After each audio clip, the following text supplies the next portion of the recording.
본디오 빌라덱의 고난을 받으사 십자가에 못 박혀 죽으시고 정산지 사흘 만에 죽은 자 가운데서 다시 살아나시며 하늘에 오르사 전능하신 하나님 우편에 앉아 계시다가 저주로서 산자와 죽은 자를 심판으로 오시리라. 성령을 믿사오며 거룩한 공회와 성도가 서로 교통한 것과 죄를 사여 주신 것과 몸이 다시 산 것과 영원히 산 것을 믿사옵나이다. 아멘. 사랑과 은혜가 충만하신 하나님 아버지 감사합니다. 주님의 높고 크고 위대하심을 찬양합니다. 아름다운 세상을 창조하시고 그 안에 살게 하신 주님을, 우리를 지으시고 우리를 부르시고 우리를 보내신 하나님을 찬양합니다. 지난 한 주간도 무사히 지내게 하시니 감사합니다. 오늘 거룩한 공회로 모이게 하시니 감사합니다.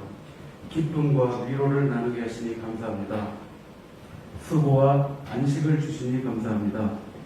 한 주간의 삶 가운데 우리들의 고의와 과실로 인한 죄를 이 시간 회개하오니 주님 보혈로 깨끗게 하여 주시옵소서. 악하고 게으른 심성을 떨쳐내고 착하고 충성된 자가 될 것을 다짐합니다. 우리를 이끌어 주시옵소서. 코로나 바이러스, 변이 바이러스, 백신 부작용, 그로 인한 염려와 불확실한 순간들을 보내고 있습니다.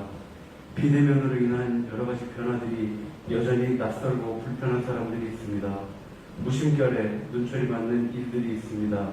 사소한 오해도 지나치지 못한 채 무자비한 자들로 인해 많은 사회적 문제들이 파생되고 있습니다. 주님, 이 혼란 가운데서 건져내 주시고 벗어나게 하여 주시옵소서. 우리를 보호하여 주시옵소서. 우리 예수나비 교회를 축복하여 주심을 감사합니다. 천지를 창조하시는 말씀, 영원한 생명을 주는 말씀, 최고 승리를 하게 하는 말씀, 생명의 검, 곧 하나님의 말씀을 깨닫고 붙잡게 하시니 감사합니다. 깊은 곳에 그물을 내리고 눈물로 씨를 뿌릴 때 충만하게 얻고 수확하게 하시니 감사합니다. 우리 교회 성도들 자신의 심신의 건강과 치유와 회복을 위하여, 부모님의 회복과 구원을 위하여, 자녀들의 믿음과 건강과 장래를 위하여, 일터와 사업과 계획한 일들을 위하여 기도하는 소리를 들으시고 응답하여 주시옵소서. 모든 결핍이 전도 충만하도록 인도하여 주시옵소서. 세상을 준비해 나가는 학생, 청년과 우리 모두에게 세상에 좋은 기회가 끊이지 않게 하시고 한계를 넓혀가도록 하여 주시옵소서. 구원과 승리의 테마 스토리를 보고 듣고 느끼도록 형성화된 교회로 콘텐츠 플랫폼 테마 거래소를 가동하여 창조 한국의 사명을 완수하는 예수나비 교회로 세워주심을 믿고 감사드립니다. 단위에 세우신 목사님에게 말씀과 성령과 경건의 능력을 더해주시고 영육간에 강건케 하여 주시옵소서. 사업과 집필, 강연을 통한 사역을 축복하여 주시옵소서. 사랑의 하나님 아버지, 오늘 예배를 축복하여 주시옵소서. 우리들의 믿음이 맹목적인 것만 추구하는 것이 아니라 지성과 영성의 조화 가운데 주님의 뜻을 깨닫고 이를 통해 믿음을 갖게 하심을 감사합니다. 지성을 통하여 믿음이 선명해지고 영성을 통하여 믿음이 단단해지도록 하시니 감사합니다. 그러나 세상의 변화는 너무나 빠르고 너무나 다양해지고 있습니다. 공기를 깨우친 지성이 금세 다른 것이 되고 닥쳐오는 변화 앞에 기억은 희미하게 되어 혹여 불균형한 믿음이 되지 않도록 인도하여 주시옵소서. 오늘 이 시간도 목사님을 통하여 전해질 주님의 말씀을 통해 빠르고 다양한 세상의 변화에 뒤처지지 않는 지성과 영성과 깨달음을 갖게 하사 주를 향한 믿음이 균형 있게 지속되고 굳세어지도록 인도하여 주시옵소서. 하나님과 하나님의 섭리를, 천국을 이력 하나만 헤아려 보고 가늠해 볼 수 있는 상상력을 오늘 이 시간 말씀을 통해 가질 수 있도록 축복하여 주시옵소서. 예배의 시종을 주님께 의탁하오며 이 모든 말씀 예수 그리스도의 이름 받들어 간절히 기도하옵나이다. 아멘.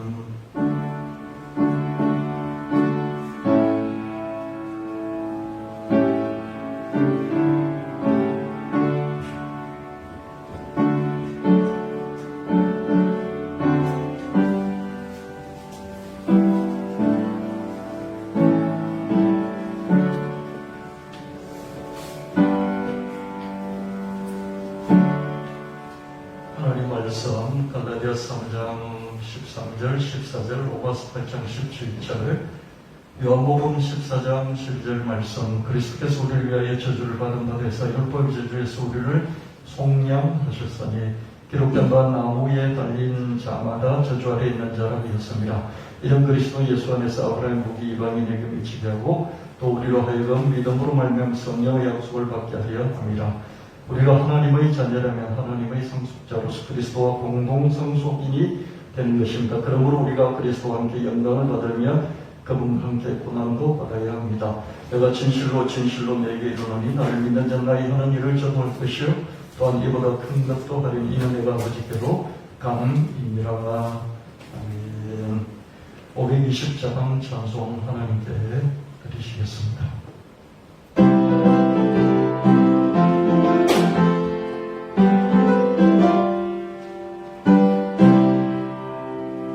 듣는 사람 많아 복음 전하여 복스러운 소식 부르짖세. 모든 사람에게 전할 소식은 어느 누구나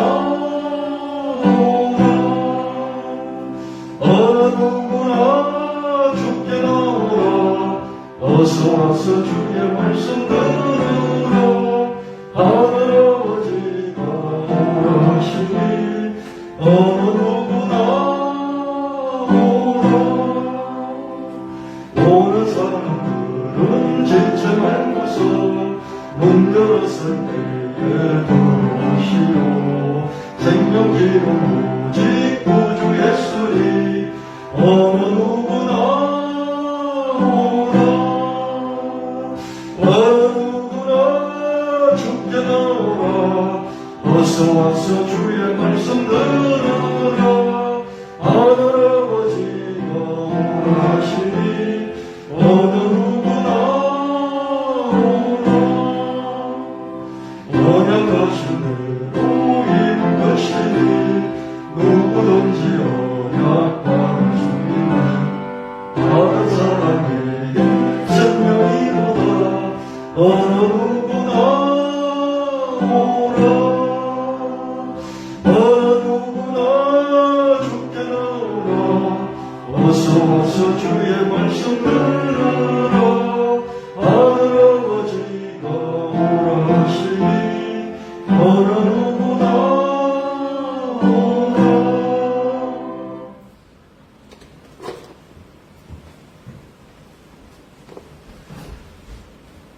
오라. 한평생 삶을 살면서 뒤를 돌아보면 인생에 많은 곡절들이 있었습니다. 개인적으로도 있고 또 국가적으로 또 전 세계적으로 그런 삶의 곡절들이 있습니다. 우리나라 국가적으로 세계적으로 IMF가 1997년 8년에 있었고요. 또 2008년에 세계적인 금융 위기가 있었습니다.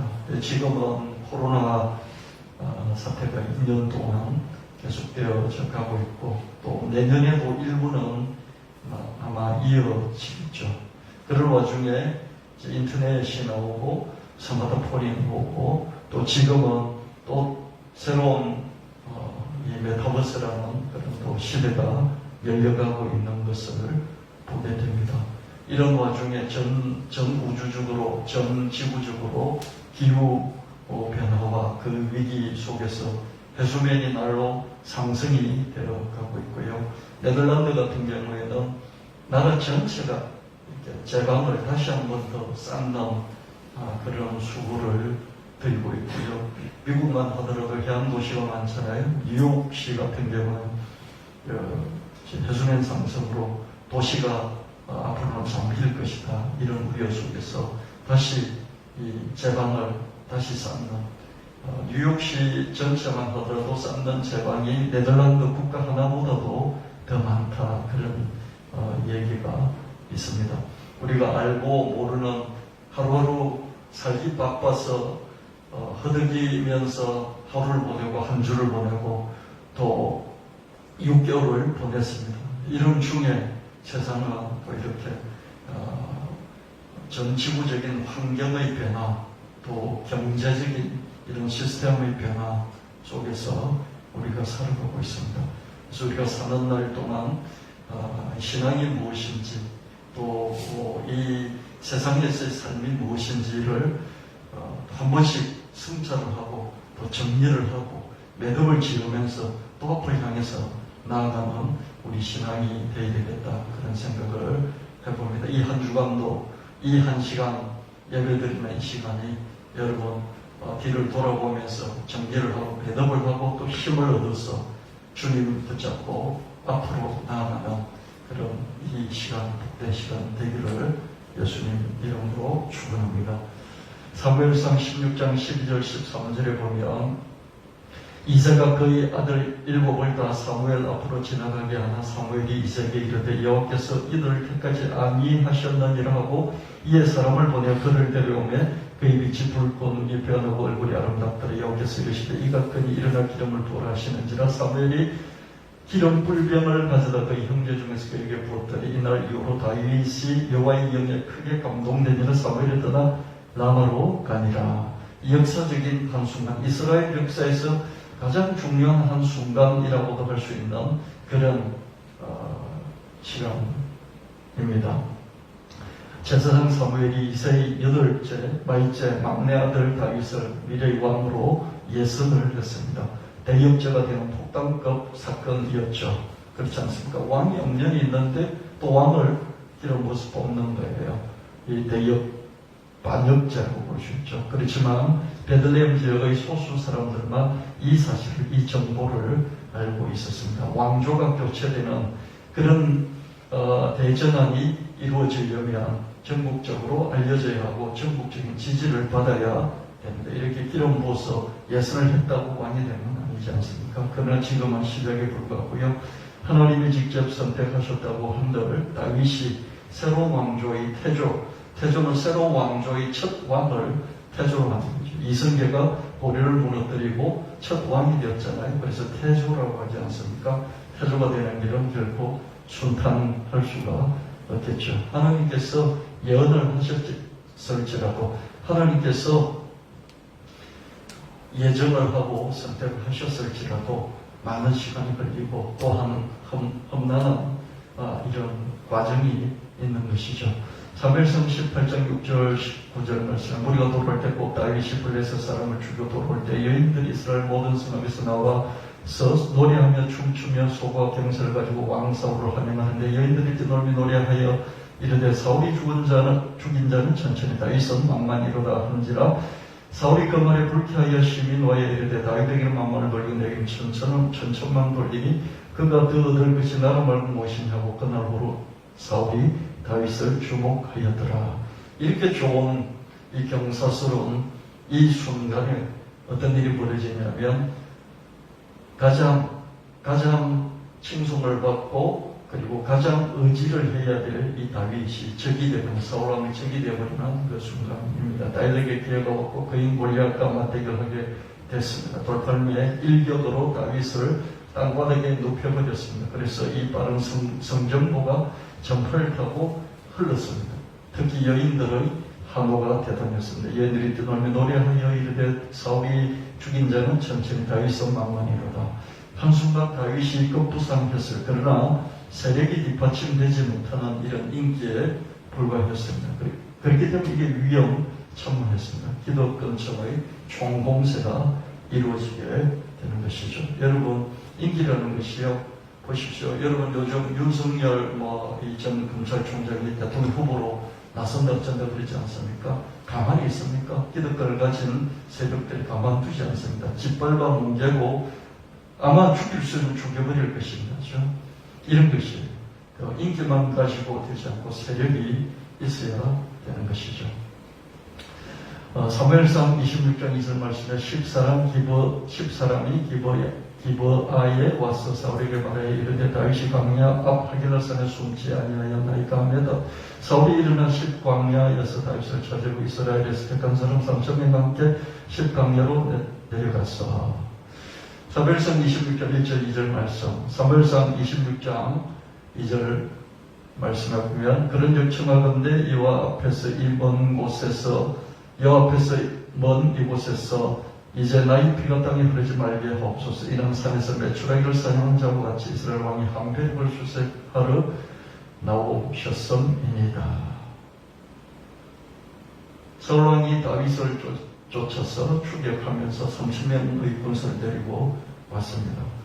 다윗이 겨우 피하여서 살아났죠. 그러면서 사울에게 난 벼룩가루 같은데 이 벼룩 한 마리 잡으려고 이렇게까지 하십니까? 이렇게 사울에게 호소하고 있습니다. 사울왕의 대대적인 추격이 계속됐고요. 최고 권력자는 자기 자리를 넘볼 것 같은 이인자를 용납하지 못합니다. 그를 싸 명분을 쓰고 반드시 죽여서 후환을 없애려고 합니다. 여러분, 우리는 서민들의 입장에서 상상할 수가 없죠. 그죠? 이인자면 또 잘 키우고 같이 협력해서 나라를 더 부강하게 만들어야 되는데 이인자를 죽이는 것이죠. 왕조의 역사를 되돌아보면요. 이인자가 살아남는 경우가 드문 것을 보게 됩니다. 어떤 명분을 세우든지요. 죽이려고 합니다. 왜 죽이려고 하냐면요. 이 왕이 또는 황제가 죽고 나면 그 다음에 내분이 일어나서 반드시 후환이 생기기 때문에 죽이려고 하는 것이죠. 다윗은 두 번의 큰 고비를 넘겼습니다. 그러나 여전히 초라한 그런 상황입니다. 이제 나의 피가 땅에 흐르지 말게 하옵소서. 이스라엘 왕이 항배력을 수색하려 나오셨음이니이다. 자기 상황이 이런 거죠. 벼룩 같은 자기를 죽이고 3,000명을 끌고 다니는 걸 볼 때, 그죠? 얼마나 업장이 무너졌을 것이며, 야, 내 피가 땅에 흐르겠구나, 이런 생각을 하지 않겠습니까? 지금은 생존조차 장담할 수 없고요. 시간이 다윗 편으로 흘러야 됩니다. 시간이 내 편으로 흐른다는 게 뭡니까? 시간이 내 편으로 흐르니까 점점 나는 더 상황이 좋아지고, 상대방은 시간의 흐름이 자기 편에 있지 않기 때문에 점점 안 좋아지는 것이죠. 여러분, 우리 삶에서 우리가 정말로 공공하고 힘들지라도 이 시간이, 하나님의 시간이 우리와 함께 할 때 우리는 생존하고 또 번성할 수 있는 것입니다. 사무엘하 3장 1절 말씀에 사울의 집과 다윗의 집 사이에 전쟁이 오래매 다윗은 점점 강하여 가고 사울의 집은 점점 약하여 가니라. 시간이 다윗 편에 있는 것이죠. 내적인 요인이 있고 외부 요인이 있지만 이 여러 가지 상황과 요인들이 다윗에게 유리하게 작용을 하는 것이죠. 내가 죽을 것 같은데 3,000명을 끌고 또 올 것 같은데 전쟁이 다른 쪽에서 외부 침략이 있는 거예요. 그럼 그거 막느라고 나한테 신경을 못 쓰는 거죠. 이런 내적인 요인, 외적인 요인들이 나에게 유리하게 작용을 하는 것이죠. 역대상 12장 21절 말씀에 그때 사람이 날마다 다윗에게로 돌아와 돕고자 함에 큰 군대를 이루어 하나님의 군대와 같았더라. 사울은 시간이 지나면서 점점 약해지고 다윗은 강해지니까 이 강해지는 것을 보고 사람들이 점점 다윗에게로 몰려오는 것을 볼 수 있습니다. 마침내 민심의 대이동이 일어나고 다윗은 전국적인 지지를 얻어서 이스라엘 전체의 왕이 될 수 있었습니다. 이 시간이 한 40년 정도 걸렸어요. 오랜 시간이죠. 그죠? 압축적으로 제가 전달했지만 오랜 시간 속에서 다윗은 살아남았을 뿐만 아니라 점점 세력이 강해져서 전체적인 이스라엘 전체의 왕이 될 수 있었고 민심이 자기에게 계속 흘러왔던 것을 볼 수 있습니다. 왕조 교체와 같은 대전환이 일어나려면 민심의 대이동이 있어야 하고 민심의 대이동이 있으려면 입소문이 폭발적으로 불어납니다. 입소문이 늘어나는 것은 그 사람에 대해서 소문이 계속 나면서 좋은 소문이 나면서 지속적으로 소문이 커지는 것이죠. 그렇게 됐을 때 이동을 하게 되죠. 사람들이 이동을 하게 됩니다. 다윗이 골리앗을 제거했을 때 다윗에 관한 입소문이 한번 이렇게 수직 상승을 했어요. 그러다가는 푹 꺼져버렸어요. 사울왕이 계속 탄압을 했기 때문에 그렇습니다. 기득권층의 집요한 관여에도 불구하고 입소문이 다시 살아나고 꺼지지 않고 계속 확산된다면 대전환이 가능해집니다. 입소문이 지역을 넘어서 국가는 물론 세계로 확산된다면 그 입소문의 역사의 대전환이 있을 수 있습니다. 여러분, 오늘은 제가 이 다윗의 이 얘기를 통해서 입소문이라는 그런 키워드를 가지고 같이 이 말씀을 나눕니다. 그래서 여러분들이 늘 세상을 바라볼 때, 그죠? 그렇지 않습니까? 이 세상 살아갈 때 평안할 때도 있지만 격동의 시기가 있다. 이 격동의 시기는 대전환이거든요. 국가가 한번 확 바뀌는 또는 세계가 한번 바뀌는 이런 대전환이 있다. 이 대전환은 이런 입소문의 양에 따라서 결정된다. 그걸 여러분이 생각해 보시면 되겠습니다. 사울왕이 아무리 짓밟아도 결국은 꺼지지 않고 살아나서 입소문 양이 증가돼서 다윗이 살았다고 하더라. 다윗이 점점점 군사가 600명밖에 없었는데 6,000명이 됐다고 하더라. 이렇게 소문이 점점점 불어나면서 다른 지파, 사울에게 붙어있던 지파들이 점점점 다윗에게로 옮겨가서 이런 왕조 교체. 그래서 다윗은 이스라엘 국가의 이 왕조 교체를 이루고 태조가 될 수 있었습니다. 누가복음 2장 6절 11절 말씀에 거기 있을 그때 해산할 날이 쳐서 첫 아들을 낳아 강보로 싸서 부인이었으니 이는 기관에 있을 곳이 없음이라. 그지에게 목자들이 밤에 밖에서 자기 양떼를 지키던 주의 사자를 곁에 서고 주의 영광이 그들을 두루 비추며 크게 무수하는지라. 천사가 이르되 무수하지 말라. 보라 내가 온 백성에 미칠 큰 기쁨 좋은 소식을 너에게 전하노라. 오늘 다윗의 동네에 너희를 위해 구주가 나셨으니 곧 그리스도 주시니라. 예수님이 태어났을 때 베들레헴, 예수님 자기 아버지의 고향인 베들레헴에서 말구유에서 태어나셨죠. 이때 하나님께 천사를 보내서 목자에게 이 소식을 알렸습니다. 북쪽 나사렛 동네에서 살던 요셉과 마리아는 남쪽 베들레헴 동네로 호적을 하기 위해서 고향을 찾아갔다가 거기서 아기 예수님을 출산하게 됐습니다. 세계에서 가장 큰 획을 그을 때 사건이었지만 베들레헴 동네의 목자들을 비롯해서 소수 사람들만 이 정보를 알고 있었습니다. 세계사의 대전환이 이루어지려면 세계사적으로 알려져야 하고 세계사적인 지지를 받아야 합니다. 그러나 지금은 단지 시작에 불과합니다. 하나님이 직접 예정하셨다고 한들 로마 식민지의 가장 작은 조그만한 주변부, 그 자그마한 그 유대 땅의 그 주변부, 예수님이 그리스도가 되시는 길은 정말 어려운 길이었겠죠. 요한복음 1장 35절, 37절, 40절 말씀에 또 이튿날 요한이 자기 제자 중 두 사람과 함께 서다가 예수께서 그리심을 보고 말하되 보라 하나님의 어린 양이로다. 두 제자 그의 말을 듣고 예수를 따르거늘 요한의 말을 듣고 예수를 따르는 두 사람 중에 하나는 시몬 베드로의 형제 안드레라. 하루는 세례자 요한이 예수님 보더니 예수님 보고 보라 하나님의 어린 양이로다. 이런 말씀을 툭툭툭 던지는 거죠. 이 말씀을 툭툭툭 던지는 옆에서 세례자 요한을 따르던 제자가 둘이 있는데 이 제자가 자기 선생님이 하시는 말씀을 듣다 보니까 우리 선생님이 앞잡이이고 원님 앞에서 납을 부는 사람이지 원님은 따로 있네? 우리 선생님이 이렇게 세워주시는 분이 따로 있네? 그러면서 그 말을 듣자마자 어떻게 됩니까? 이 두 제자가 예수님 쪽으로 이동을 했습니다. 예수님을 관한 입소문이 이제 늘어나기 시작했던 것을 볼 수 있습니다. 하나님께서 예정하신다고 해서 바로 되는 것이 아니고요. 이 세상의 사람의 마음들을 움직이면서 사람들의 말과 사람들의 입의 소문들을 통해서 마음들을 움직여서 하나님께서 일을 하시는 것을 볼 수가 있습니다. 마가복음 3장 6절 8절 말씀에 바리새인들이 나가서 곧 헤롯 왕과 함께 어떻게 하여 예수를 죽일까 의논하니라. 예수께서 제자들과 함께 바다로 물러가시며 갈릴리에서 큰 무리가 따르며 유대와 예루살렘과 이두메와 요단강 건너편과 또 두로와 시돈 근처에서 많은 무리가 그가 하신 편의를 듣고 나오는지라.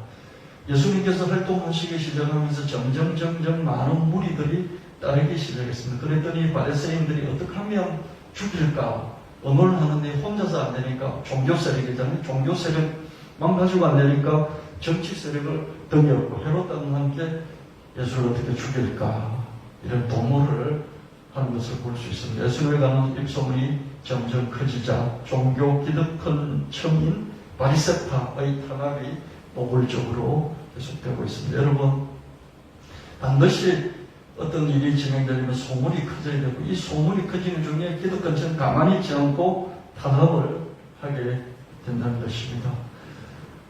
요한복음 19장 14절 16절 말씀에 이날은 유월절의 준비를 된 제6시라 빌라도가 유대인들에게 이르되 보라 너희 왕이로다. 그들이 소리 지르며 없이 하소서 없이 하소서 그를 십자가에 못 박게 하소서. 빌라도가 이르되 내가 너희 왕을 십자가에 못 박으랴. 대사장들이 대답하되 가이사랴는 우리에게 왕이 없나이다 하니 이에 예수를 십자가에 못 박도록 그들에게 넘겨주리라.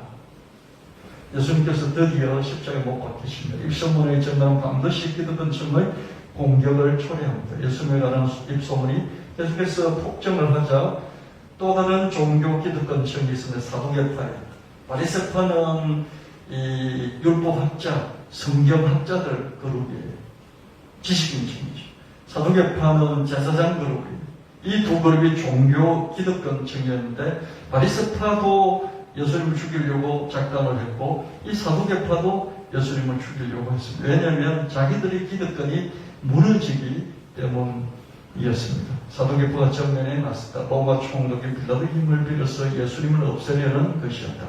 그들이 소리 지르되 없이 하소서 없이 하소서 그를 십자가에 못 박게 하소서. 예수님은 십자가 형물을 당하셨고 예수님에 관한 입소문이 이제 완전히 소멸될 것 같았습니다. 예수님은 죽여버리면 어떻습니까? 예수님에 관한 이제 소문은 끝나는 것이죠. 그러면 모든 이 사건은 끝나버리고 기득권은 그대로 유지가 되는 것이죠. 사도행전 1장 8절 9절 말씀에 오직 성령이 내게 마시면 너희 권능을 받고 예루살렘 온 유대와 사마리아 땅끝까지 이르내 증인이 되리라는 것입니다. 이 말씀 맞추시고 그들이 보는데 올려져 가시니 구름이 그를 가리어 보이지 않게 하더라. 예수님의 십자가 형벌 예수님에 관한 입소문이 완전히 끝나버린 것 같았지만 새로운 차원의 그런 입소문이 기다리고 있었는데 예수님이 부활하셨다는 그런 입소문이 남아 있습니다. 앞으로 예수님에 관한 입소문이 이제는 예루살렘을 넘어서 온 유대를 넘어서 국가를 넘어서 사마리아 땅까지 그리고 전 세계까지 퍼져 나갈 것이다. 이렇게 예수님께서 예언을 하시고 하늘로 승천하셨습니다. 이 소문, 예수님이 이제 나에 관한 소문이 땅끝까지 갈 것이라는 이 소문은 일부 제자들에게만 전파되었습니다. 이 제자들이 이제 가만히 있지 않는 것이죠. 사도행전 2장 1절 4절 말씀에 오순절날이 이미 이름에 그들이 다 같이 한 곳에 모였더니 호련히 하늘로 드겁하고 강한 바람 같은 소리가 있어 그들이 앉은 집 온 집에 가득하며 마치 불의 혀처럼 갈라지는 것들이 그들이 모여 각 사람이 하나씩 입하였더니 그들이 다 성령의 충만을 받고 성령이 말하게 하심을 따라 다른 언어들로 말하기를 시작하니라. 가만히 있지 않는 것이죠. 오순절의 성령 강림 후에 제자들이 말하기 시작했습니다. 예수님 부활과 성천 이후 강력한 성령 강림이 있었고 제자들은 적극적인 입소문 전파자가 됐습니다. 사도행전 2장 14절 말씀 베드로가 11사도와 함께 서서 소리를 높여 이르되 유대인들과 예루살렘에 사는 모든 사람들은 이 일을 너희로 알게 할 것이니 내 말에 귀를 기울이라. 적극적인 입소문 전파자로 변신한 제자들을 통해 예수님에 관한 입소문이 폭발하자 드디어 대이동이 시작되는 것이죠. 숨어서 예수를 따르다가 예수님이 돌아가시고 난 후에 다 흩어져 버린 그런 사람들이 이 민심이 제자들이 이제는 폭발적으로 입소문 전달자가 되니까 다 예수님께로 믿기 시작하면서 민심이 대이동하는 것을 볼 수가 있습니다. 여러분 정치 권력은요, 우리나라 정치 권력 대통령이 정점이잖아요. 이 대통령이 되기 위해서는 어떻습니까? 이런 과정을 다 거치게 됩니다. 여러분 같이 있는 사람들이 폭발적으로 죽음을 마다하고 전파를 한다면 계속해서 억압에도 불구하고 이 소문이 전가해서 결국은 승리를 하게 될지도 모르겠습니다. 여러분 그동안에는 여당에서 이재명 또 이낙연 정세균 이렇게 툭툭툭 튀어나왔지 않습니까? 근데 이 야당 쪽에서는 윤석열이 튀어나왔고요. 최근에는 최재형 씨인가요? 감사원장 하는 분이요. 이분이 또 특별히 또 기독교 안에서의 이런 세력을 덕여갖고 또 나서는 이런 걸 볼 수가 있습니다. 여하튼 누군가가 일부가 또는 점점 많아지는 세력들이 목숨을 걸고서라도 이 제자들이 예수님을 전파했듯이 전파한다면 그 사람이 승리할 가능성이 크겠죠. 그러나 많은 기득권층의 총공격 앞에서 자꾸자꾸 무너진다면 결국 아무것도 아닌 걸로 끝나버리게 될 것입니다. 사도행전 2장 41절 42절 말씀에 그 말을 받은 사람들 세를 받으면 이날에 신도의 수가 3,000이라 하더라. 그들이 서로의 가르침을 받아 서로 교제하고 떡을 떼며 오로지 기도하기를 힘쓰니라. 입소문도 헌신자도 계속해서 늘어났습니다. 날마다 마음을 같이 성전에 모이기를 힘쓰고 집에서 떡을 떼며 기쁨과 순전한 마음으로 음식을 먹고 하나님을 찬양하며 또 온 백성에게 칭송을 받으니 주께서 구원받는 사람을 날마다 더하게 하시니라. 사도행전 2장 46절 47절 말씀인데요. 여러분 중도층이 있어서 이렇게 수행 못 들어 그러잖아요. 이럴까 저럴까 이럴까 저럴까 하루에도 수십 번씩 마음이 바뀌었어요. 윤석열 지지할까 이낙연 지지할까 최재형 지지할까 이재명 지지할까 이러면서 왔다 갔다 하고 있는 사람들이요 한순간 마음을 바꿔서 한쪽으로 이렇게 전할 수가 있지 않겠습니까? 그렇죠? 또 우파에 있는 사람이 좌파를 지지할 수 있고 좌파에 있는 사람이 우파를 지지할 수 있고요. 이렇게 바뀔 수 있는데 민심이라는 것은 바뀔 수 있는데 어떻습니까? 이 정파하는 세력들이 강력해지면 강력해질수록 한쪽으로 더 이동이 있게 되겠죠. 내년 3월에 이제 대통령 선거를 왔는데요. 아마 민심들이 출렁출렁 계속하면서 그러면서 한쪽으로 좀 더 많이 움직이는 그런 현상들이 나타날 것입니다. 여러분들도 이런 것들을요 즐거운 마음으로 입소문이라는 그런 관점에서 자꾸 지켜보시면서 어느 쪽으로 소문들이 뉴스들이 소문들이 민심들이 더 이동을 하고 있는가 그런 것들을 살펴보는 것도 참 재미있는 그런 관전 포인트가 될 수 있을 것입니다. 예수님에 관한 입소문은 예루살렘을 넘어 이스라엘을 물론 딴 것까지 확산됐습니다. 과연 예수님은 세계사에서 가장 큰 획을 그은 킹, 왕이면서 메시아, 구원자, 이런 구원 받은 왕이심을 입증하여 주셨습니다. 입소문의 폭정이 대이동을 얻고 대이동은 대전환을 낳게 됩니다. 예수님으로 말미암아서 그죠? 이 세계사가 예수님 이전과 이후로 앞으로 1000년 동안 역사가 계속된다 할지라도 이 역사는 예수님 이전과 이후로 이렇게 영원히 규정되어질 것입니다. 그런데 이 대전환은 대부흥을 낳고요, 대파괴를 낳습니다. 다윗은 시대의 대전환을 불렀고 예수님은 세계사의 대전환을 불러주셨습니다. 이런 대전환의 중심축에 붙은 쪽은 크게 망하게 되고 그 반대편에 붙은 쪽은 크게 망하게 됩니다. 사울왕 쪽에 계속 붙어서 남아있던 쪽들은 쪽박을 찰 수밖에 없었고요. 늦었지만 다윗편에 붙은 자들은 계속 흥하는 그런 시대적인 대전환이 이루어졌죠.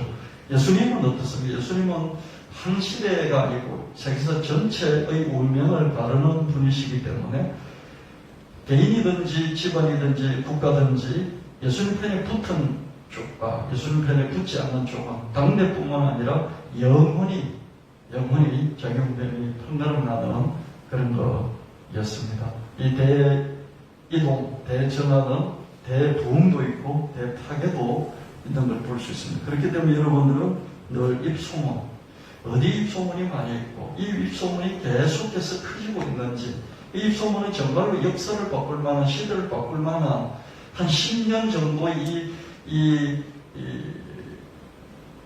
세월을 확 뒤집어 놓을 수 있는 그런 것인지 여러분 자꾸 살펴보는 이런 안목이 있어야 할 것입니다. 기득권층의 압제에도 불구하고 입소문이 소멸되지 않고 다시 살아나서 점점 불어난다면 거기에 대전환이 있을 수 있습니다. 예를 들어 볼까요?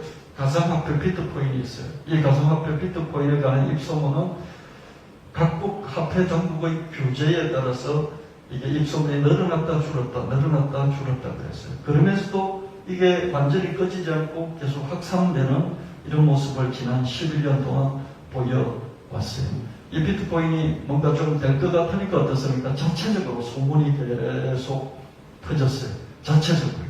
자체적으로 소문이 점점 커지는 어떻습니까? 중국이 한번 까고, 한국이 한번 까고, 또 어떻습니까? 미국이 한번 까고, 전 세계 정부들이 돌아가면서 한 번씩 짓밟습니다. 그죠? 그렇게 짓밟아 온 10년의 역사 속에서도 안 죽고, 그죠? 또 이렇게 꿈틀거리면서 살아나는 거예요. 그죠? 규제가 더 이상 먹히지 않는 지경이 되면 비트코인에 관한 입소문은 세계 화폐 경제 대전환을 일으킬 것입니다. 비트코인이 주류 화폐를 대체할 수가 있다는 것입니다. 여러분, 제가 지켜보고 있는 이런, 저는 처음에 비트코인이라는 말이 나왔을 때, 이런 미친놈들이 다 있나 그랬죠. 그죠? 미친놈들이 다 있나, 미친놈들이에요. 그죠? 그때 비트코인이 한 몇십만 원 할 때였어요. 몇십만 원, 한 개에 한 몇십만 원. 그래도 한 몇백만 원으로 뛰었어요. 그러니까 몇십만 원에서 몇백만 원 된 걸 보면서 저는 미쳤다고 했단 말이에요. 그죠? 근데 지금 8천만 원 갔다가 우리나라에서 지금 한 4천만 원까지 또 떨어졌어요. 그죠? 각국이 또 계속 규제하는 그런 공포탄을 쏘고 있습니다. 그럼 없어져 버려야 되잖아요. 그죠? 없어져야 되는데 안 죽고 또 꿈틀거리며 살아오르고 대중들 사이에서 이 입소문이 가라지지 않고 또 살아서 계속 확산된다면 여기에 대전환이 있고 이 비트코인이 달러나 엔이나 뭐 위안화 같은 이런 주류 화폐가 될 수도 있다. 그러면 화폐 경제 전체 시스템이 확 대전환이 일어나게 되는 것이죠. 이런 대전환이 세계사적으로 일어나게 되면 어떻습니까? 세계 경제 전체적으로 일어나면 어떻습니까? 이 편에 붙은 자는 망할 것이고 이 편에 안 붙은 자는 망하게 되겠죠. 그죠? 그렇기 때문에 여러분들이 이런 큰 단위의 입소문들에 대해서 관심을 좀 한 번씩 지켜볼 필요가 있다. 지켜본다는 것은 여기에 가담해서 이 편이 되라고 그런 뜻이 아니라 여러분들이 지켜보면서 어떻게 되어지나, 이게 정말로 대전환인가 아니면 이러다 그냥 없어져 버릴 것인가, 이런 것들은 관심 있게 볼 필요가 있다, 이런 말씀을 드립니다. 역대상 12장 32절 말씀, 이사갈 자손 중에서 실세를 알고 이스라엘이 마땅히 행할 것을 아는 우두머리가 200명이니 그들은 그 모든 행절을 통솔하는 자이며 아무나 리더가 될 수 없고 남들을 이끌려면 시대의 전환점을 공론할 줄 알아야 되는데요. 지금은 기후위기, 친환경, 화폐 전환, 가상화폐, 인공지능, 데이터, 메타버스, 아바타, 이게 시대의 큰 전환점들입니다. 이미 기후변화, 이기는 전 지구적인 그런 전환점이죠. 그죠? 이 해변 중심의 이런 나라들, 도시들은 10년, 20년 후를 내다보면서 지금 거대한 자본을 투자해서 준비를 해가고 있고 그런 것을 볼 수가 있습니다. 이 화폐도 이게 바뀔 것인지 안 바뀔 것인지, 그죠? 여러분, 이 화폐가 바뀌는 인간의 그런, 인간의 이런 행동에 따른 변화일 수도 있고, 하나님이 이게 주도하는 변화일 수도 있잖아요. 하나님 만약에 다윗을 세우듯이, 예수님을 세우듯이 이 비트코인이나 가상화폐를 하나님께서 주도하신다고 한다면 아무리 정부들이 규제를 해도 될 것이고, 그런 게 아니라면 사람들의 힘의 세력에 따라서 될 수도 있고 안 될 수도 있고 그런 것이죠. 지금 메타버스 아바타는 가장 늦게 나타나는 것인데 이것이 입소문이 증가되면서 이것도 전환점이 될 수도 있고 안 될 수도 있는 것인데, 제가 말씀드린 것은 전환점이 될 수도 있으니까 한번 우리가 살펴보자. 그래서 계속 설교를 하고 있습니다. 특히 메타버스가 제대로 된 경제 체계로 진화할 것인지 탄력적으로 탐색해 볼 필요가 있습니다. 2045년 미국 오하이오 주의 콜럼버스라는 그런 도시예요. 이 도시의 그 스택스를 이렇게 층층이 쌓아올리는 건데, 컨테이너죠. 트레일러 위에 컨테이너를 이렇게 쌓아올려서 그렇게 집을 짓고 사는 것이 이게 트레일러 빈민촌이죠. 이렇게 트레일러 위에다가 이렇게 쭉 쌓아서, 박스를 쌓아서 이렇게 살아가고 있는 빈민촌, 이게 이렇게 살아가고 있는 것이죠. 나는 2027년에 태어났는데 27년에 태어난 45년 지금 현재 상황의 영화 레디 플레이어 1입니다. 식량 파동도 있었고 인터넷 대역폭이 폭동이 일어나서 모두가 자포자기한 힘든 시대였다. 난 어려서 부모님을 잃었고 이모 집에 얹혀 사는데 콜럼버스, 이 지역은 오하이오 주에서 가장 빨리 성장하는 도시로서 할리데이라는 사람이 게임 회사를 차린 곳이기도 하다. 여기서도 게임 회사를 등장시키는 것을 볼 수 있습니다. 현실은 시궁창 같고 모두가 탈출을 꿈꾼다. 그래서 할리데이가 영웅이 된 거다. 왜냐하면 일부는 행복하게 잘 살 수 있지만 대부분의 사람들은 힘들게 사는 거다. 그래서 탈출구, 해방구가 필요한데 이 할리데이가 게임을 만들어서 이 게임이 해방구, 탈출구가 되는 것이죠. 이 할리데이는 어디든지 갈 수 있게 해줬다. 입체 음향과 동작 감지 센스가 달린 러닝머신 위에서 이렇게 뛰다 보면 목적지는 필요 없다. 거기서 새로운 세계 오아시스가 열리기 때문이다. 제임스 할리데이가 미래를 창조했고 그 창조한 미래의 이름은 이 게임 안에 들어가 있는 메타버스 세계 오아시스다. 상상이 현실로 이루어지는 곳. 오아시스는 뭐든지 할 수 있고 뭐든지 될 수 있는 낙원이다. 키가 커질 수 있고 예뻐질 수 있고 성별을 바꿀 수도 있고 다른 종족이 될 수도 있고 만화 캐릭터의 주인공이 될 수도 있고 모든 게 가능하다. 이게 나다. 얼굴이 보이죠? 아니 이게 내 아바타다. 아바타를 통해서 게임 안의 오아시스로 들어가는 것이죠. 어디 좀 바꿔볼까? 캐릭터를 아무렇게나 아바타를 그때그때 바꿀 수가 있겠죠. 사람들은 오아시스에서 모든 걸 한다. 지인을 만나고 오아시스 안에서 친구도 만들지. 갈수록 이 현실의 이 괴리 또는 이런 양극화 속에서 이 게임 안으로 파고드는 이런 메타버스 안으로 파고드는 그런 젊은 세대들이 많아질 수도 있겠고요. 그런 자기 삶의 불안과 불편을 넘어서 이 어린 세대들은 메타버스 안으로 들어올 가능성들이 계속 커지고 있다고 볼 수 있습니다. 메타버스는 비트코인만큼 우여곡절 보조장난 희로애락을 겪지는 않았습니다. 지금 비트코인 한 11년 되면서 어땠습니까? 정말 전 세계적인 이런 입소문이 응집되고 폭발되고 또 억누른 탄압을 받으면서도 계속 이렇게 오고 있잖아요. 우여곡절 있고 보조장난 희노애락이 있습니다. 그러나 메타버스는 이런 건 좀 덜하지만 이미 두 차례 붐이 있었어요. 1992년 닐 스티븐슨이라는 사람이 SF 소설 스노우 크래시, 스노우가 눈이니까 크래시, 눈이 충돌하다 이런 뜻이겠죠. 스노우 크래시에서 아바타를 통해서 들어갈 수 있는 메타버스에 대해서 처음으로 언급했습니다. 아바타는 말도 메타버스는 말도 1992년 닐 스티븐슨이 스노우 크래시라는 소설에 처음으로 이 말을 썼죠. 그 결과 1995년 VR, 가상현실, VR, 버추얼 리얼리티, VR이 잠시 붐을 탈 수 있었습니다. 당시 닌텐도가 VR 접속기기를 내놓기도 했습니다. 헤드마운트죠. 이런 머리에 쓰는 그런 기기를 내놨죠. 그러다가 필립 로즈데일이라는 사람이 이 소설에서 영감을 받고 2003년도에 VR 서비스, VR 플랫폼인 세컨드 라이프를 내놨어요. 이게 사이트예요. 지금도 secondlife.com 치면 이 사이트가 그대로 열려집니다. 2007년까지, 2003년에 만들었고 2007년까지 이 세컨드 라이프의 이용자가 800만 명 정도 됐어요. 저는 이 세컨드 라이프를 2011년 정도에, 2010년 이 정도에 2009년, 10년, 11년 이때 세컨드 라이프를 소개받고 한국에서 이용하는 사람들이 많이 있었습니다. 그게 붐을 이루었어요.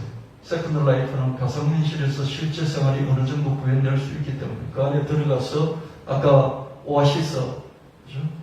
레이디 플레이 영화처럼 그런 것들이 어느 정도 가능했기 때문이었습니다. 그러나 기술적인 뒷받침이 부족했어요. 그래서 스마트폰, 태블릿 PC의 시대가 열렸잖아요. 2007년, 8년, 9년, 2007년에 미국에서 스마트폰이 처음으로 그죠? 아이폰이 나왔으니까.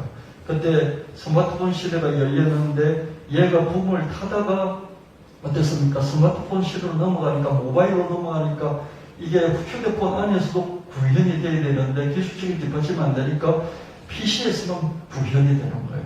근데 사람들이 이미 이제 스마트폰에서 모든 인터넷을 하기 시작하는데 이렇게 전환이 모바일로 전환이 되지를 않았어요. 거기다가 그때 등장한 게 트위터라든지 페이스북이라든지 뭐 마이스페이스.com이라든지 이런 것들이 우후죽순처럼 나타나면서 이 SNS 이게 크게 활성화됐어요. 그렇기 때문에 PC에서만 매달려 있는 이 세컨드 라이프가 점점 밀릴 수밖에 없었죠. 지금은 몇 명만 겨우 유지하고 있어요. 이제 10년이 넘게 흘러서 더 발전된 이런 기술들이 종합적으로 뭉쳐지면서 이전보다 더 실감난 메타버스 이용이 가능해졌어요. 지금은 이제 휴대폰으로 메타버스 활용이 가능해져 버렸죠. 세컨드 라이프가 PC, 아이폰이 안 등장 안 했으면 크게 유행을 했을 거예요. 근데 아이폰으로 넘어오면서 또 다른 SNS들이 나오면서 인기가 시들해져 버린 것이죠. 근데 지금은 이 휴대폰에서 다 구현이 가능해졌다. 메타버스에 관한 입소문은 특히 우리나라에서 강력합니다. 여러분, 메타버스 이렇게 키워드를 검색을 해보면요. 매일같이 뉴스들이 막 쏟아집니다. 근데 이게 우리나라에서 좀 더 특별한, 그 다음에 미국이나 중국, 일본 이런 데서 이제 메타버스에 관한 이런 입소문들이 있는데 우리나라가 훨씬 더 강력하게 많이 있습니다. 올해 3월에 게임 메타버스인 로블록스가 나서가게 상장돼서 그때부터 우리나라에서 폭발적으로 입소문이 늘어나고 있는데요. 인터넷에 검색하면 이게 쏟아집니다. 뉴스들이요. 메타버스에 관한 입소문이 계속 폭증해서 메타버스가 주류 산업으로 전환할지는 지켜봐야. 세컨드 라이프라는 게 처음으로 나오는데 그게 산업화되지는 않았잖아요. 그죠? 스노우크래시라는 소설이 나오고 나서 VR 기기가 좀 반짝했고, 그죠? 그 다음에 세컨드 라이프가 나와서 메타버스가 반짝했는데 죽어버렸어요. 지금은 폭발적으로 입소문들이 늘어나는데 또 죽을지 이 메인이 될지 주류 산업으로 안착할지 그건 지켜봐야 되겠죠. 그죠? 세계적으로는 메타버스보다는 NFT에 관한 입소문이 좀 더 많아요. 우리나라는 메타버스 소문이 더 많지만 세계적으로는 NFT, Non-Fungible Token, 이 토큰, 이 화폐에 관한, 가상화폐에 관한 소문이 좀 더 많습니다. 여러분, 올해 이런 NFT, 이 토큰 판매가 한 1조 원 정도는 될 것이다. 여기 보세요. 크립토 펑크라는 그런 NFT 화폐예요. 이렇게 생긴 게 실제 실물이에요. 실제 이렇게 생겼어요. 이런 것들이요. 750만 불이니까 8억, 80억 이렇게 돼요. 요런 게 그냥 그렇다니까요. 이해가 안 되죠. 그다음에 이건 지금 비플이라는 사람이 자기 그림 5,000개를 모아가지고 한꺼번에 모듬을 해서 팔았는데 이게 6,900만 달러니까 한 700억 정도 되나요? 800억 정도 됐죠. 맨 오른쪽은 NBA 탑샷이라고 그래가지고 농구 선수들이 이렇게 슛 넣을 때 그죠? 그 순간을 카드로 만들어서 이 카드를 NFT 토큰으로 만든 이 토큰이 20만 달러니까 한 2억 정도 이렇게 되나요? 이런 시대입니다. 불난집 앞 습소 짓는 지향소녀 5억 벌었다. 이 불난집에서 4살짜리 애가 이렇게 희한한 미소를 지으면서 찍힌 사진이죠. 그렇죠? 한쪽 입구리만 올려 웃고 있는 지향의 소녀. 이것을 코인으로 만들어서 토큰으로 만들어서 팔았는데 5억 원에 팔렸습니다. 2005년에 그죠? 4살난 딸 이 미묘한 웃음을 짓는 순간을 카메라에 담았어요. 이 사진이 사실은 소방서 통제하에 일부러 불을 낸 그런 상황에서 사진을 찍었는데요. 이 사진을 2007년 한 콘테스트에서 수상을 했어요. 이 소녀의 오묘한 표정이 재미있다고 해서 수많은 짤이 밈이 만들어졌어요. 그래서 이 콘텐츠가 원본임을 증명해주는, 이 사진이 원본임을 증명해주는 이 원본 증명서 NFT 코인을 만들어가지고 경매에 붙였더니 이 사진의 사용권이나 저작권하고 상관없이 이 사진이 원본이라는 걸 증명해주는 이 코인을 만들었더니 이 토큰을 만든 이 토큰이 5억 원에 팔렸다는 것입니다. 손가락을 깨무는 아기, 1살짜리고 3살짜리, 얘가 이제 손가락을 넣었더니 깨물었어요. 그죠? 그 영상이 55초짜리인데 이 55초짜리를 코인 토큰으로 만들었더니 8억 원에 경매에 팔렸다. 이런 이 올렸더니 9억 명이 시청을 했어요. 찰리가 내 동생이 또 내 손가락을 깨물었어. 이런 제목으로 2007년도에 유튜브에 이렇게 올렸어요. 55초에 불과한 거예요. 미국에 있는 지인들에게 자기 아이들의 모습을 보여주기 위해서 유튜브 영상을 올렸더니 14년간 전 세계에서 8억 8,130만 회의 이상이 조회가 됐어요. 수많은 짤들이 생겼고요. 그래서 이걸 이 55초짜리 영상을 NFT 토큰으로 만들어서 팔았더니 8억 원에 사갔다는 겁니다. 지금은 이렇게 아이들이 자라서 이렇게 바뀌었죠. 이세돌이 알파고에서 일성을 했잖아요. 그런 장면과 내용들을 담아서 토큰을 만들었더니 이게 2억 5천만 원에 팔렸어요. 이게 일본 사람이 키우는 시바견입니다. 시바견, 이 시바견의 이 사진을 토큰으로 만들어서 팔았더니 45억 원에 팔렸습니다. 2010년도에 개인 블로그에 이 개 사진을 올렸더니 막 전 세계적으로 퍼가고 확산을 하면서 알려지기 시작하니까 어떤 사람들이 야 이거 코인 하나 만들어 볼까 그러면서 코인을 만들었어요. 그 코인 이름이 뭐냐면 개코인, 개코인, 도기코인, 도지코인. 그래서 도지코인이라는 개코인을 이 개를 본따서 이 개를 로고로 해서 만들었어요. 그래서 그 도지코인이 유명해지고 그러면서요, 이 사진을 NFT 토큰을 만들어서 팔았더니 이 45억 원에 팔렸고요. 그랬더니 다른 그 개사진들에서 이렇게 팔았습니다. 이거는 뭡니까? 이게 진짜 그림이에요. 크립토 펑크라는 그런 소프트웨어 코드를 가지고 그린 그림. 이 그림 85억 원짜리. 상상이 됩니까? 이런 그림에다가 이게 코로나 시대라고 마스크 하나 더 입혔어요. 마스크 하나 더 입혔더니 130억 원에 팔렸어요. 어떤 사람이 이 코로나 시대에 서로 접촉을 못하니까 이게 SNS에다가 친구들끼리 방구를 끼워가지고 소리를 파일로 만들어서 이렇게 올리면서 공유를 했어요. 그래서 이 사람이 1년치 친구들하고 낀 방귀들을 모아가지고요, 이 방귀 컬렉션을 만들어가지고 NFT 코인을 토큰을 만들어서 팔았어요. 왜 팔았냐면요, 이렇게 얼토당토 안 하는 것들이 이렇게 엄청난 가격에 판매되는 것을 보면서 이 이상한 이 시대 풍조를 비꼬기 위해서, 비꼬려고 방귀를 팔려고 올렸더니 이 방귀가요, 얼마에 팔렸냐면요, 48만 원에 팔렸어요. 비꼬려고. 방귀 그 자체도 아니고, 방귀 그 자체에 관한 정보를 담아서 NFT 코인을 만들었더니 이게 48년에 8만 원에 팔렸다는 것이죠. 지금은 제페토, 네이버 제페토라든지 또 디센트럴랜드라든지 이런 메타버스들이요, 자기만의 이 전용 화폐, NFT 토큰을 만들어서 그 안에서 경제활동이 가능하도록 만들고 있습니다. 지금은 코인이 급락을 했죠. 그죠? 비트코인이 한 반동다리가 나와버렸잖아요. 그죠?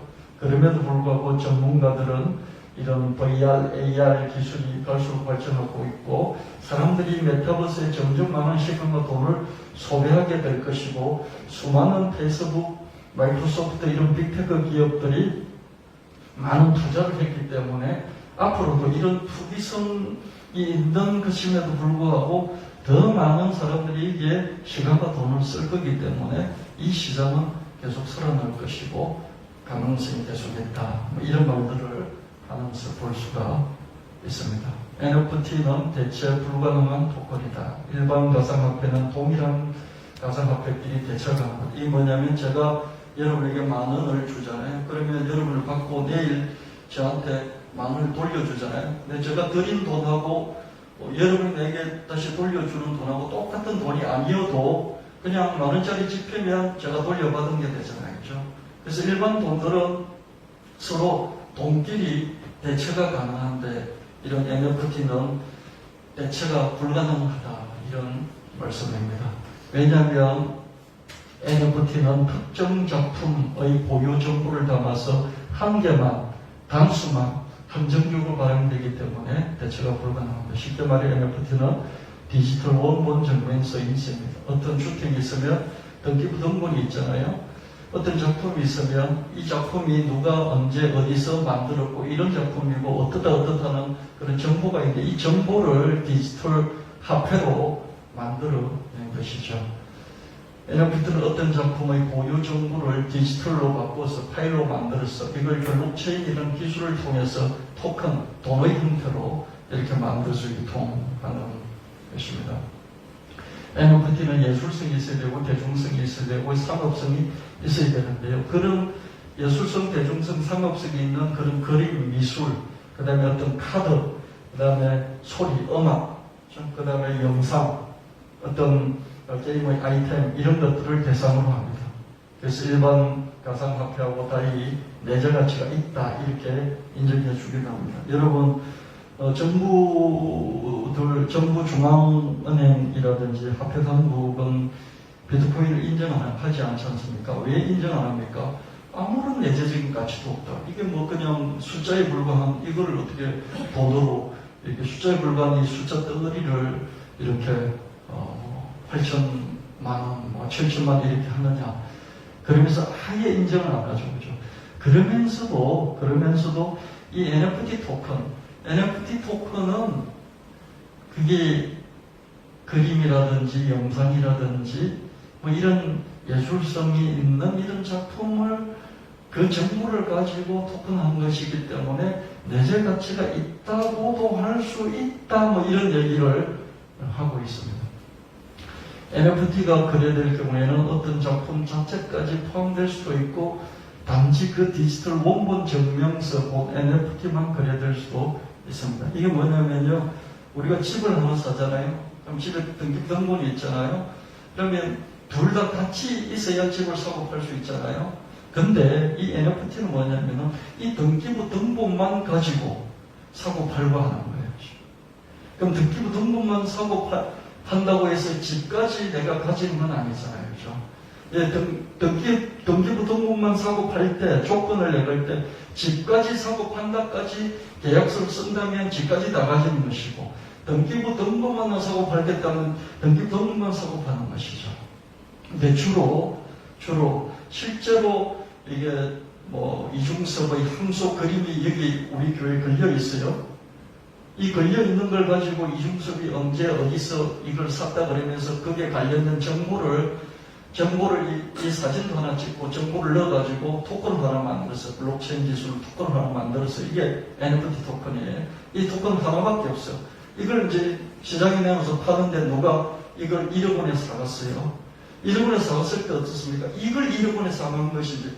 이 원본 그림은 여기 있어요. 그걸 사진을 찍고 그걸 디지털로 만들고 여기 이중섭에 가는 정보도 넣고 막 그렇게 해가지고 토큰을 만들어서 블록체인 기술 토큰을 만들어서 팔았는데 누가 1억 원에 사갔다고요. 그럼 사간 사람은 어떻습니까? 이 그림을 사간 건 아니잖아요. 이 그림 여기 그대로 있잖아요. 그렇죠? 그랬을 때 이 그림하고 이 그림에 관한 원본 증명서인 디지털 원본 증명서인 이것하고 사이에 어떻습니까? 저작권의 문제, 이 NFT 토큰을 발행권의 문제, 이 소유권의 문제, 사용권의 문제 사이에 충돌이 생길 수가 있습니다. 이런 문제들 지금 막 이렇게 돋아나고 있죠.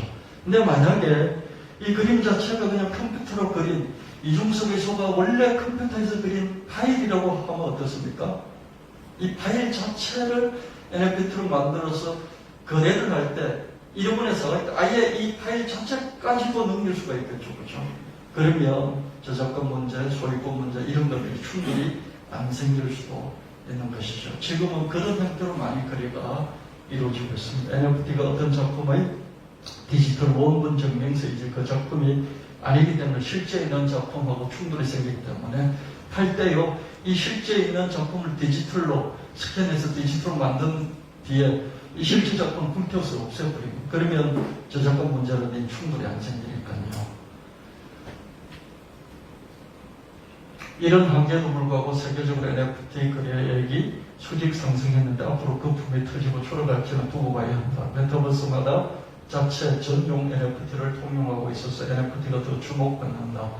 예를 들어 게임 메타버스에서는 디지털 아이템 거래를 하는데 자기 화폐를 쓰고 있고요. 부동산 메타버스는 디지털 부동산 거래에 각각 자체 NFT를 사용합니다. 예를 들면 부동산을 팔 때요. 디센트럴랜드에서는 만화라는 그런 NFT 코인을 거기서 통용을 하는데요. 이 땅 정왕동 1727-1번지에 있는 이 한 필지를 살 때 어떻습니까? 이 한 필지를 살 때 이 한 필지에 관한 이 정보를 담은 등기부 등본과 같은 디지털 원본 증명서를 토큰으로 만드는 거예요. 그럼 그 안에 있는 이 번지의 땅을 한 필지를 샀잖아요. 샀는데 내가 샀는지 안 샀는지 모르잖아요.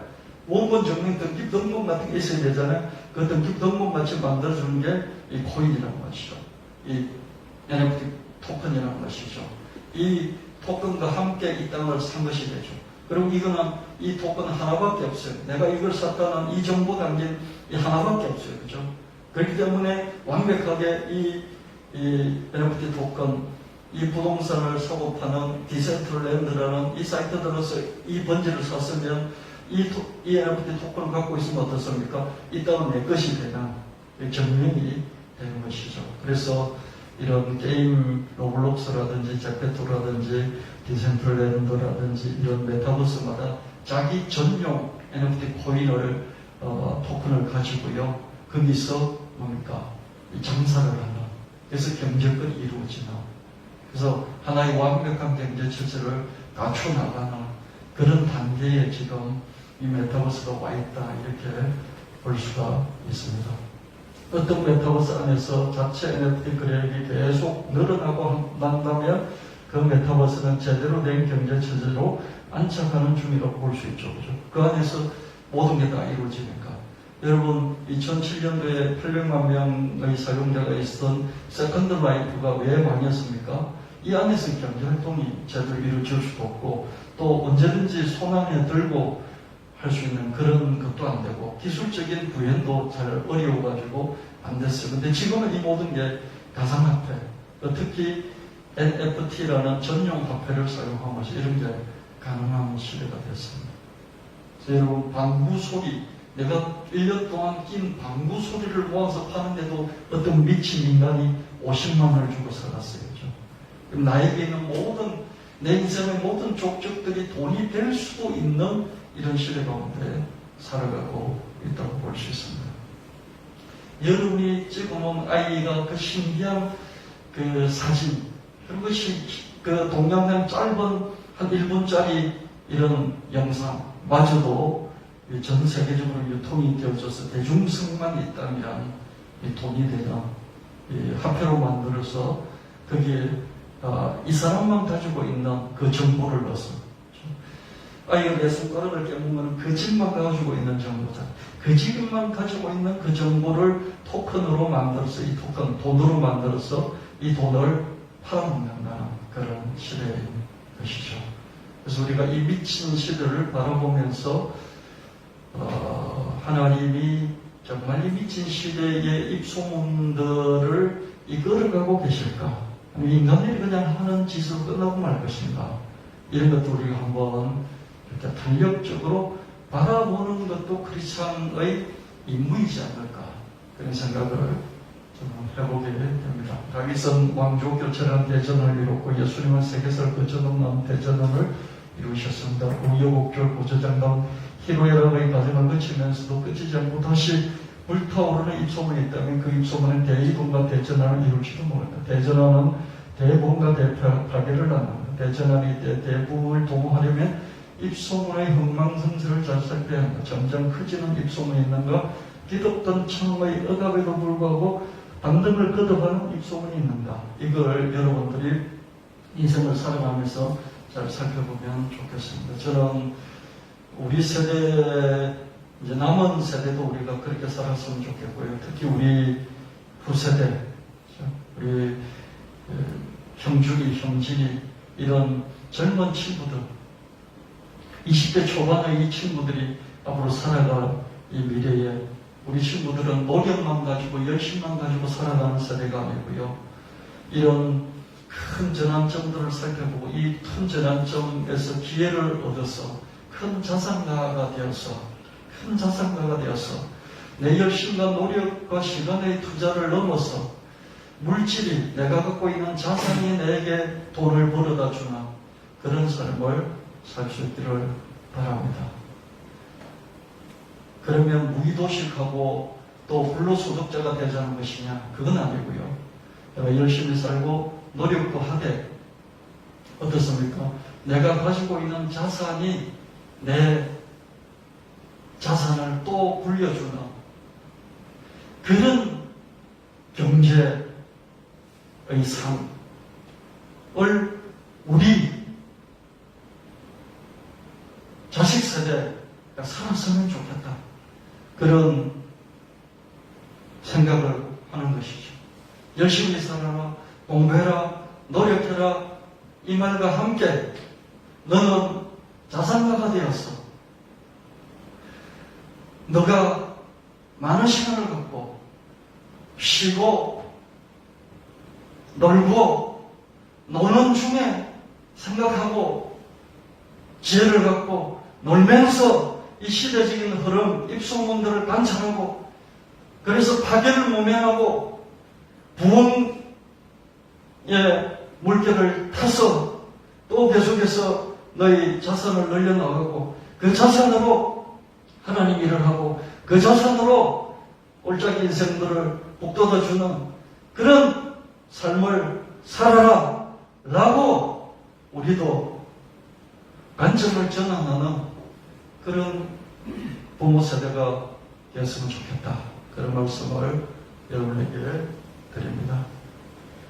내가 진실로 내게 이르노니 나를 믿는 자 나의 하나님을 기뻐할 것이다. 이보다 큰 것도 아니니 이는 내가 아버지께로 갑니다. 지금의 우리는 그 옛날에 예수님이 하신 일보다 더 큰 일도 할 수 있고 다윗보다 큰 일도 할 수 있습니다. 예수님의 일이 이스라엘에 국한되어 있었죠. 우리는 전 지구적일 수 있습니다. 우리가 예수님 하신 일도 할 수 있고 더 큰 일도 할 수 있습니다. 주형진, 주형준 이 청년들이요. 이 일의 크기에 있어서는 예수님이 당대하신 훨씬 더 큰 일을 할 수 있는 것이다. 당연히 큰 일을 해야 되는 것입니다. 그럴 때 하나님이 이 시대를 바꿀 때, 이 세계사를 바꿀 때, 이 입소문들을 어떻게 하나님이 관리를 하시는지 여기에 대해서 우리가 좀 지혜롭게, 똑똑하게, 면밀하게 일하면서 짬을 내어서 살펴볼 필요가 있지 않을까 그런 말씀을 드리는 것입니다. 워런 버핏이라는 할아버지가 있는데 이 할아버지는 잘 살았던 출신이 아니에요. 그렇죠? 근데 세계 최고 부자가 됐습니다. 당시 그 비록 파트너인가요? 파트너예요. 자선 활동에서 대대적으로 파트너 관계이고요. 거기에 따라서는 사실 사업 파트너이게 돼요. 내 회사 버크셔 해스웨이의 운명은 시간이 감에 따라 점점 더 빌 게이츠의 재단 자원의 중요한 부분이 되기 때문이죠. 내 회사 버크셔 해스웨이가 잘 되면 재단도 잘 되는 건가요?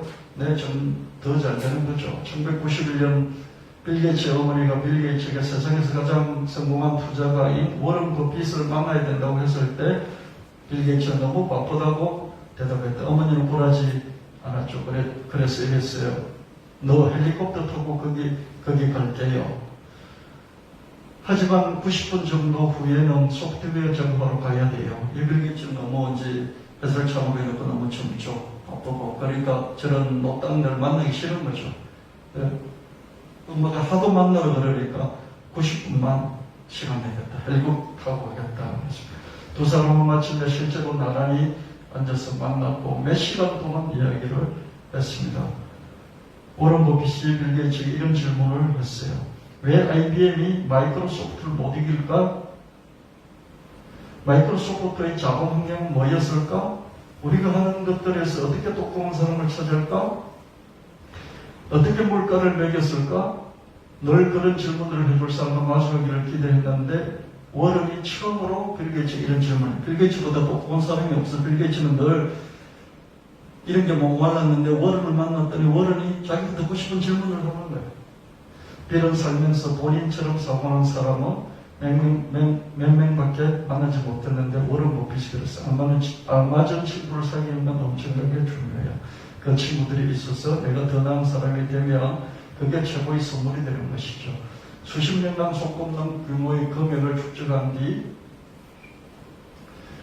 워런 버핏은 재산의 반 이상인 30조를 워런 버핏이 빌 게이츠 재단에 기부를 했습니다. 게이츠 부부 재단에 기부를 한 것이죠. 워런 빌과 물린다에게 기부할 결정을 어떻게 내리셨습니까? 사람의 생명은 동등한 가치를 지닌다는 전제를 품으면 그게 나의 많은 부분을 결정해요.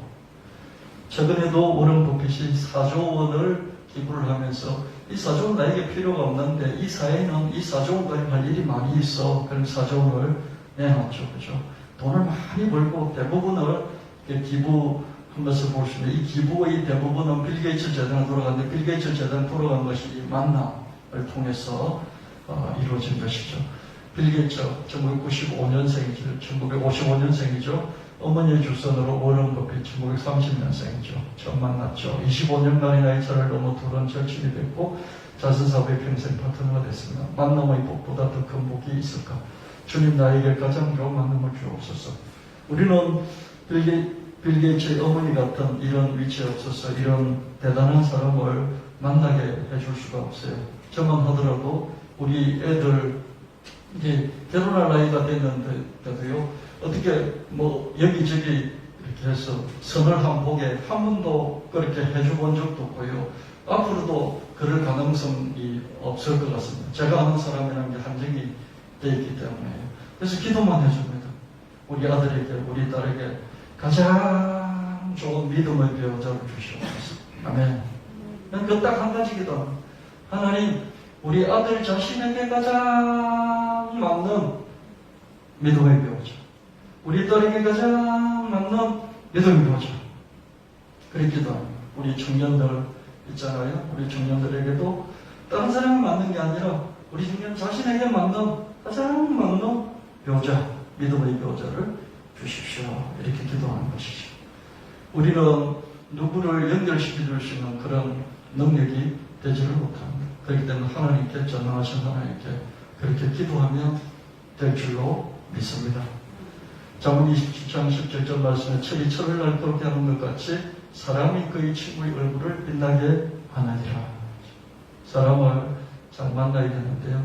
그게 인력으로 잘 되지 않지 않습니까?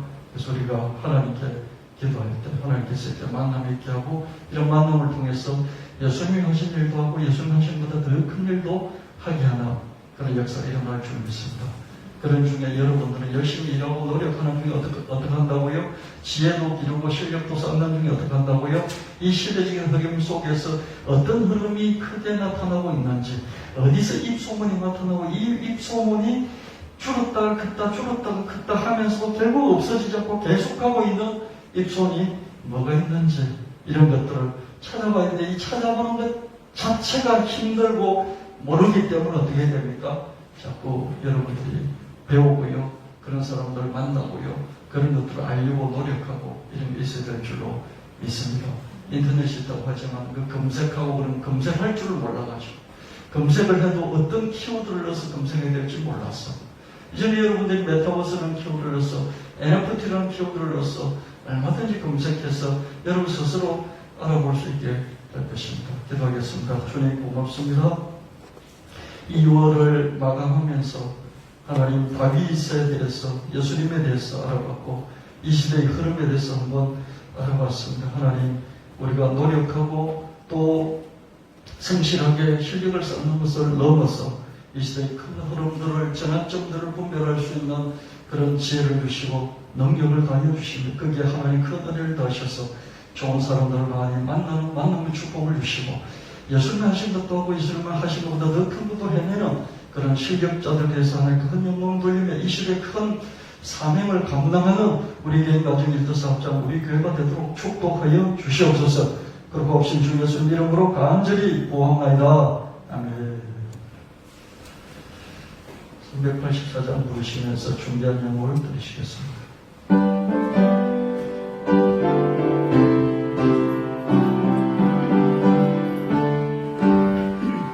나의 갈길 하나로 예수 인도하시니 내 주 안에 있는 능력 어찌 의심하리요. 믿음으로 사는 자는 다들 위로받겠네. 무슨 일을 만나든지 만사 형통하리라. 무슨 일을 만나든지 만사 형통하리라. 나의 갈길 가나로 예수 인도하시니 어려운 이 달랑들도 족한 은혜 주시네. 나는 힘이 고단하고 영혼 매우 가난하. 나의 앞에 방석에서 생물나게 하시네. 나의 앞에 방석에서 생물나게 하시네. 나의 갈길 가나로 예수 인도하시니 그의 사랑 어찌 큰지 말로 할 수 없도다. 성령 강함하는 영혼 하늘나라 갈 때에 영영 부를 나의 찬송 예수 인도하셨네. 영영 부를 나의 찬송 예수 인도하셨네.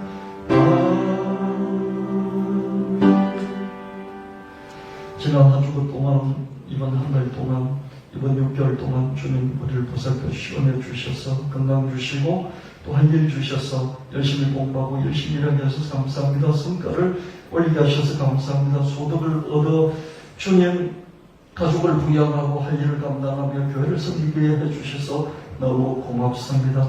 하나님 7월 한 달도 또 올 남은 6개월도 그렇게 넉넉하게 주님 베풀어 주실 줄 믿고 감사합니다. 하나님 소득의 일부를 정석과 구별하여 주님께 11절 드립니다.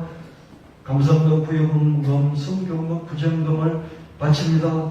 바치는 손길마다 기억하여 주시고 거기 땀과 눈물이 들어가 있습니다. 하나님 노력이 들어가 있습니다. 기도 제목이 있습니다. 하나님 돌아보시고 잊지 마시고 기억하시고 기도한 대로 응답해 주시되 30배, 60배, 100배, 1000배, 만배 누리고 흔들어 넘치고 갚아 주셔서 풍성함으로 더 큰 일을 감당하는 우리 개인 가정 일터사업장 이 교회 되도록 복을 내려 주시옵소서. 예수님 이름으로 간절히 축복하고 기도합나이다. 아멘.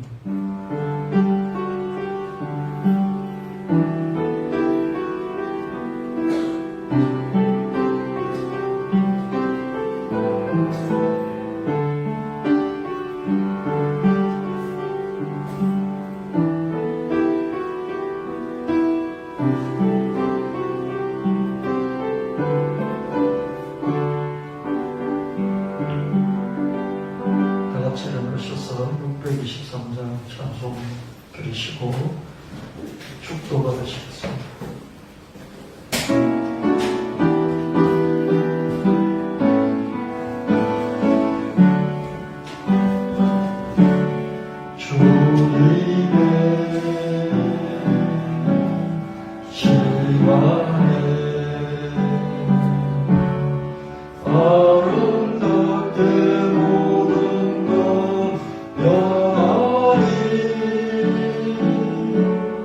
주님 나의 발길을 인도하여 주시니 주의 뜻을 따라서 살리라.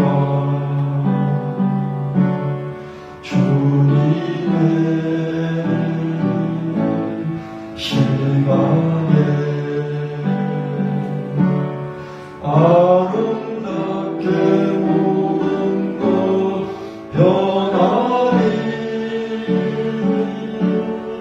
나의 정성 다하여 주를 찬송하오니 주의 뜻을 이루어 주소서.